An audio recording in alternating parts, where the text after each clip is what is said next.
Hermenéutica.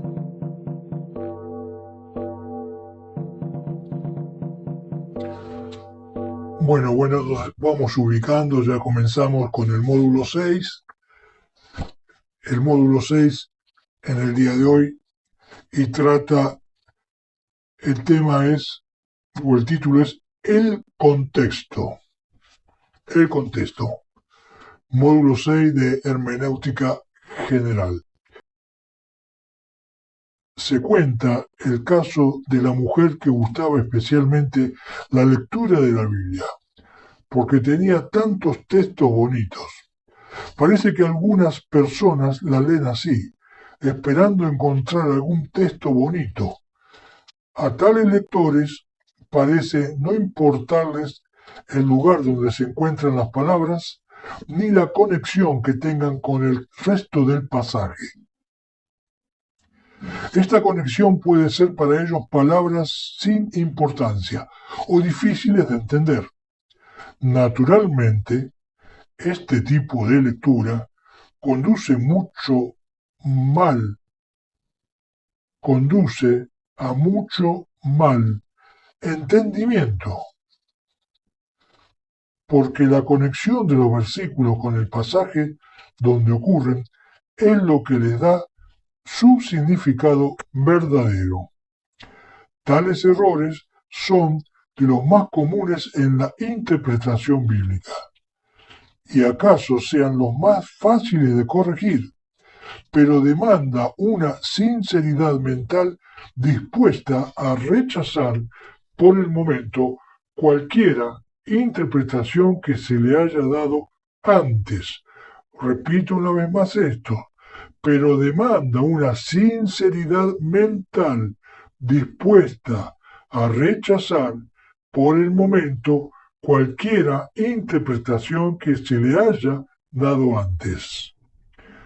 Siempre es necesario tomar nota de las palabras. Siempre es necesario tomar nota de las palabras que preceden y siguen al texto. Estas palabras se llaman el contexto, porque se encuentran en conexión estrecha con el texto. Sin embargo, el contexto puede ser inmediato o remoto. Esto es importante aclarar, alumnos, ¿sí? Porque una oportunidad hablé de esto y alguien me dijo que no entendía a qué me refería. Toda la Biblia, desde el Génesis hasta el Apocalipsis, tiene un contexto general, donde es bueno recurrir a algo que estemos leyendo en el libro de Apocalipsis o de Judas, ver el antecedente o ver el contexto tal vez en los primeros tiempos de la Biblia. Esto es importante. Entonces, tales errores son de los más comunes en la interpretación bíblica y acaso son los más fáciles de corregir, pero demanda una sinceridad mental dispuesta a rechazar por el momento cualquier interpretación que se le haya dado antes. Siempre es necesario tomar nota de las palabras que preceden y siguen al texto. Estas palabras se llaman contexto porque se encuentran en conexión estrecha con el texto. Sin embargo, estábamos diciendo, el contexto puede ser inmediato o remoto y de alguna manera afecta su interpretación. Hay ocasiones cuando el predicador encuentra palabras que parecen superficialmente proporcionarle un texto excelente como base para su sermón. Y a pesar de su significado verdadero, sentirá la fuerte tentación de usarlo en un sentido tergiversado. Repito esta última parte. Y a pesar de su significado verdadero, sentirá la fuerte tentación de usarlo en un sentido tergiversado. Cuidado con esto. En cierta ocasión, un ateo me aseguró que la Biblia dice que no hay Dios. Es probable que nunca lo hubiera leído, porque quedó confuso cuando le dije que la Biblia realmente dice que fue el necio el necio, quien dijo en su corazón, no hay Dios. Salmo 14, 11, 53, 1. Un error más común es el uso de Josué 24:15 como texto evangelístico. Precisamente las palabras escogeos hoy a quien sirváis. El oyente supone que con estas palabras Dios lo está llamando a servirle a él y no al mundo. Repetimos esto. Un error más común es el uso de Josué 24:15 como texto evangelístico. Precisamente las palabras escogeos hoy a quien sirváis. El oyente supone que con estas palabras Dios lo está llamando a servirle a él y no al mundo. Pero el lector cuidadoso verá que Josué no presentaba esta alternativa al pueblo con estas palabras. Más bien decía que si no querían escoger a Dios, a Jehová, entonces no importaba a qué otro Dios escogieran. Los dioses falsos de sus padres o los de los amorreos, todos eran igualmente inútiles. En el versículo 14, el que contiene el llamamiento del Señor, temed a Jehová y servirle con integridad y en verdad, y el ejemplo personal de Josué, en el versículo 15, señala el camino correcto. Yo y mi casa, ¿qué? Serviremos a Jehová, a Dios. Otro caso se ve en Génesis 18:12, donde Sara se ríe y dice en su corazón, después que he envejecido, ¿tendré deleite siendo también mi Señor ya viejo? Muchos entienden que el deleite a que Sara se refería era el acto sexual, pero el versículo 13 aclara el sentido. Pregunta el Señor, ¿por qué se ha reído Sara diciendo, ¿será cierto que dar a luz? ¿Será cierto que he de dar a luz siendo vieja? El placer a que Sara se refería era al de tener un hijo y no el de tener relaciones sexuales. Eclesiastés 1:9 aparentemente afirma que nada hay nuevo debajo del sol, pasando por alto la realidad de que puede haber muchas cosas nuevas en los asuntos humanos.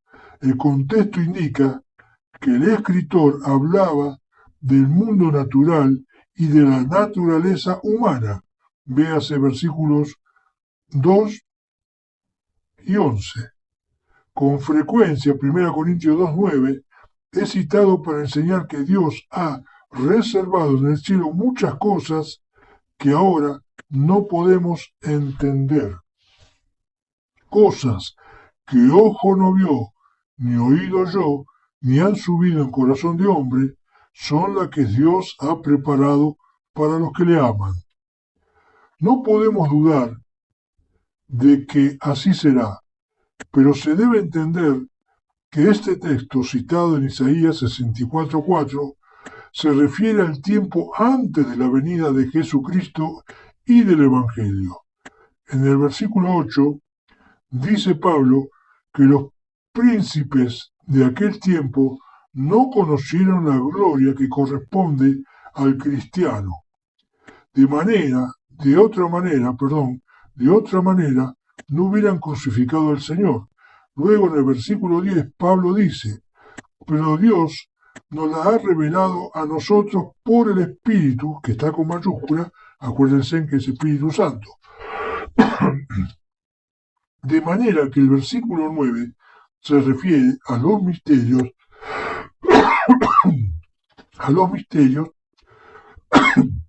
del Evangelio revelado a los creyentes ahora, no al cielo que nos espera.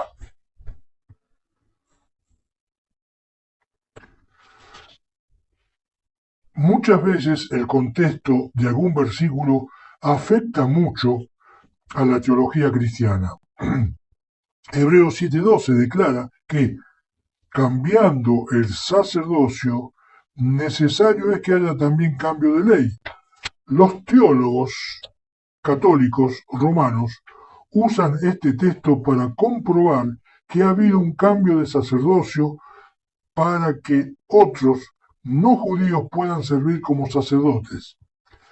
Examinando el propósito del escritor se aclara el significado de estas palabras. Aquí el escritor quiso demostrar que el sacerdocio judío fue sustituido por Jesucristo, el sumo sacerdote eterno, según el orden de Melquisedec. La interpretación católica romana ignora el contexto general y el propósito del escritor. El cambio de ley a que se refiere el versículo 12 es el cambio mencionado en Salmo 110:4, donde el Señor mismo establece al Mesías como sacerdote eterno, según el orden de Melquisedec y no según el orden de Aarón. Véase especialmente Hebreos 7:11.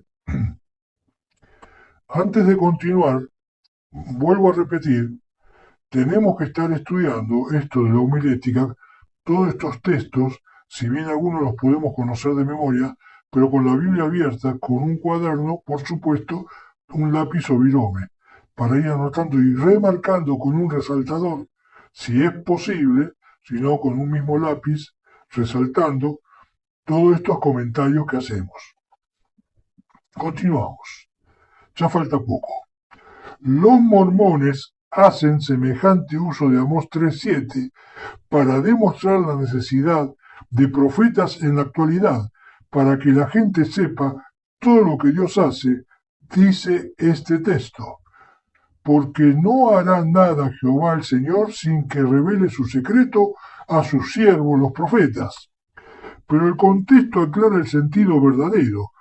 Sobre esto dice Marvin W. Cowan: significa que Dios traerá juicio sobre su pueblo por sus pecados.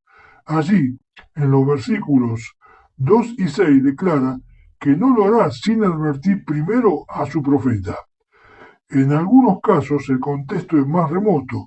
Eclesiastés 9:5 se usa para apoyar las doctrinas del sueño del alma y de la aniquilación de ella. Porque los que viven saben que han de morir, pero los muertos nada saben.